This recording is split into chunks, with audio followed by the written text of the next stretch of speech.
We have all witnessed the Russian invasion of Ukraine unfolding in front of our eyes. The American and European media have detailed the Ukrainian people's suffering. Ukrainians are brave, steadfast, and heroic for resisting invasion and occupation by any means necessary, including with Molotov cocktails. Their grandmothers are depicted as courageous wartime field generals. This is where they make the Molotov cocktails? Let those Russian shits come here, she says. Good for you, Granny. How did you learn how to make Molotov cocktails? You Googled it.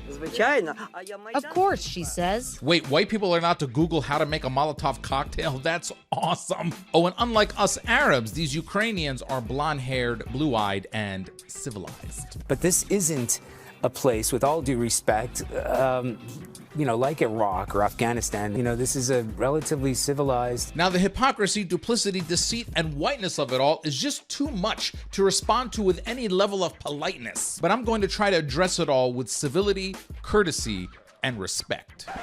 No, I'm not. You think we're uncivilized? Since the beginning of the 20th century until today, when we've had modern warfare tactics, the white world has killed exponentially more people than the uncivilized brown world. 20 million in World War I, 60 million in World War II. Pretty civilized. Was it civilized to drop an atomic bomb on Japanese civilians in Hiroshima, killing 80,000 people instantly, 30% of that city's population, ravaging future generations, and then knowing all that mass destruction and murder, doing the same thing in Nagasaki 3 days later? Are we really going to be lectured about civility by a society that, upon invading this land of America, promptly massacred the natives, stole their land, expelled the rest of them, and then has the audacity to name its new states after the people they stole it from? Who do we steal this one from? They call themselves Dakota. Okay, cool, but there's a lot of land here. Yeah, you're right. We'll do a north and a south. Very civilized. I'm definitely not going to be lectured about civility by society that, upon arriving on the shores of America in the early 1600s, immediately started enslaving black people, did that for 150 years, then wrote a declaration and a Bill of Rights that said all men are created equal, then kept enslaving black people for another 100 years, then killed 600,000 of each other over whether or not slavery was a good idea, then raised statues of the people who thought it was a good idea, then implemented segregationist Jim Crow laws for another 100 years, and today still kills unarmed black people in the streets and crowdfunds to defend the murderers. I mean, give me a break. I'm gonna listen about civility from people who made up a war to invade Iraq. I mean, they lied about it, and we know they lied about it. 5,000 American soldiers needlessly died. 1 million Iraqis died. They burned and bombed libraries. They destroyed a civilization, and they did this.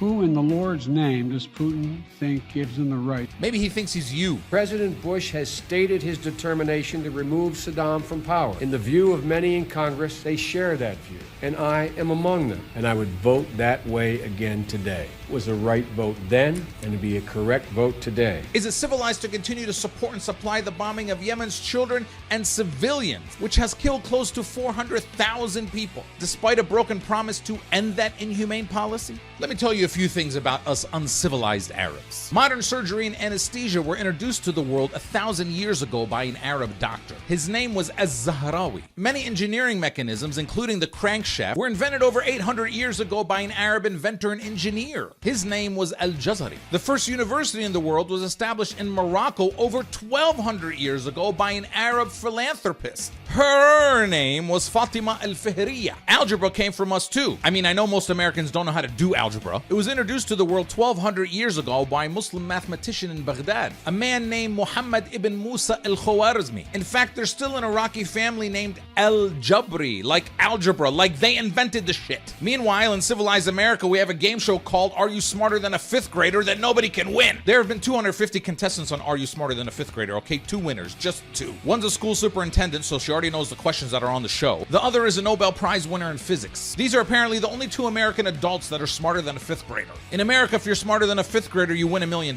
In Iraq, if you're smarter than a 5th grader, you're 11 years old and you go to the 6th grade. That's it. There's no prize. And you know what? 800 years ago, the city of Baghdad had municipal sewage for its 1 million residents. At the same time, European kings and queens were still shitting in a hole in the ground. Who's civilized now? Then we have the most civilized of them all, Israel, supported by almost the entire civilized white world. Israel massacres whole family and carpet bombs high-rise buildings in Gaza, a city made up of refugees refugees, people who literally cannot escape. They even watch the bombings and cheer from their hilltops. Quite civilized. And what does Israel think of refugees? Well, if they're Jewish, we welcome them with open arms and make them citizens immediately. But if they are Yemeni Jewish, we have to steal their babies. And if they're African Jewish, we have to throw away their donated blood. And finally, and this is very important, if they're Palestinian refugees, they're a demographic threat, and they can never return to destroy our civilized democracy. Palestine has actually been ground zero for the civilized hypocrisy for centuries. You know that guy you civilized people pray to every Sunday? He's Palestinian. We prayed to him before you did. We still do. And he's our cousin, our uncivilized cousin. He doesn't belong to you. You can borrow him every now and then because we're generous, but you can't have him. You even tried to make one of our Palestinian heroes one of yours, civilized idiots. And where was the outrage when she was sent to jail for 7 months? Get your own teenage hero standing up to occupation soldiers. Don't steal ours. So what I'm trying to say is this. War is ugly no matter the perpetrator or the victim. Refugees deserve sympathy, help, and justice no matter their ethnicity, race, religion, tribe, or whatever. Hopefully the civilized world will figure that out one day.